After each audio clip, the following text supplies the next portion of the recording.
As a second example, we can go to plotting of a line. And so here, obviously, we have the usual import of figure, output file, and show functions from the plotting module inside the Bokeh library. And so here we just save it in a separate file, but that's kind of the same. Create a figure environment. And you can think of this basically as a class with a set of methods. And we look at X, Y coordinates. In this case, we make it as a two separate lists that later on we use here. This will make it easier if you want to plot things, for example, using the same axis multiple times.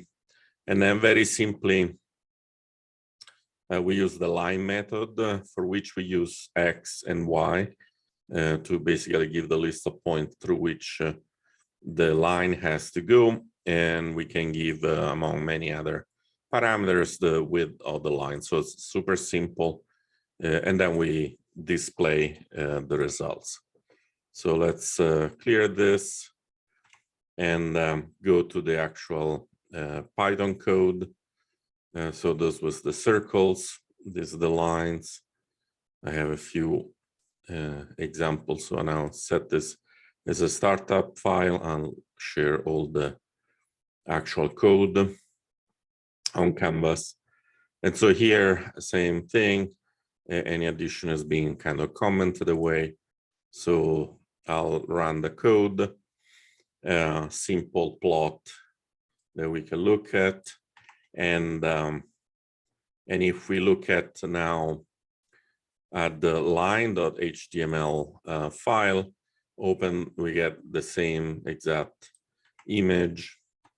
And again, we're going to have HTML code in this case. So here we load it, JavaScript import in the proper file, and then the simple plot and so on. So kind of nothing surprising anymore. And so here we can just play with a few parameters. For example, let's say that we want to fill the area below the plot with the with a color space. So this is done here. I'm just doing it, creating an implicitly an array. Basically here I have to create this V area that is filled in. You have to do the X coordinate. And here I would have to give an array with a minimum X, Y value and the maximum Y value. So here I make a whole array of 0. This is kind of an implicit way to create, to loop through variables. So I take the variable I through a for loop, I always return at 0. So if I have a list of element Y, this simple code creates on the fly a list of zeros of the same length of Y. Obviously, there are many different ways of doing this. So let's see, running the code, and here everything is kind of filled in with solid color. Now to make it nicer, probably want to have it, the color underneath to be a little bit with a low shading. So here I would do 0.2, so very transparent. Run again. And here you see we have a nicely opaque the color. This is, you see, from 0 to 6, so 0 to 7. So this is the list of 0. This is the other values. Just to give a sense, I could have had this, maybe put a level 5 instead of 0. And then if I run the code, you see it goes from 5 up or 5 down, right? So this, in fact, given that the plot here starts at 2, in principle, I could start at 2. Let's try it like this.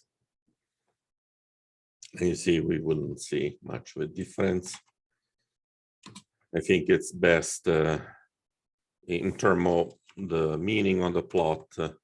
We start from level 0. Now the whole plot get lifted a little bit, and we have the kind of line with the shading underneath. Again, it's just a choice of style. I don't necessarily recommend doing things this way. So there are other ways to plot data, and here I'm just considering, for example, we can do more of a staircase. So instead of interpolating linearly, you do a bunch of steps. What's interesting is that when you do step, then you want to decide where to put them. So for example, here, the red line is using the same values, but it does piecewise horizontal instead of piecewise linear. And now the parameter here, mode, make the steps centered around the value, right? So here it's in the middle, here, here, here, here, and so on. The reality is that there are different mode, could be left and right, kind of before and after. And just out of curiosity, let's try them out. You see that now this is aligned with the left side, sorry, with the right side. And then, so the value gets all the way to the end. You get an effect like this. This I made a different color just to tell the difference. Or we can align on the opposite side. I'll make this one in blue. And here you see that everything aligned kind of on the left. So you see initially I did this horizontal area would be aligned with the value in the middle, on the right or on the left. And so this kind of gives a sense of the different type of plots. Sometimes you want to have this kind of piecewise horizontal to just highlight the raw data. Sometimes you want to put some level interpolation, and you have to decide at what level you want to do that. So this is kind of a very simple way of looking at plotting in Bokeh. And so next we're going to see how to apply this to the plotting of the COVID number that we scraped from the web.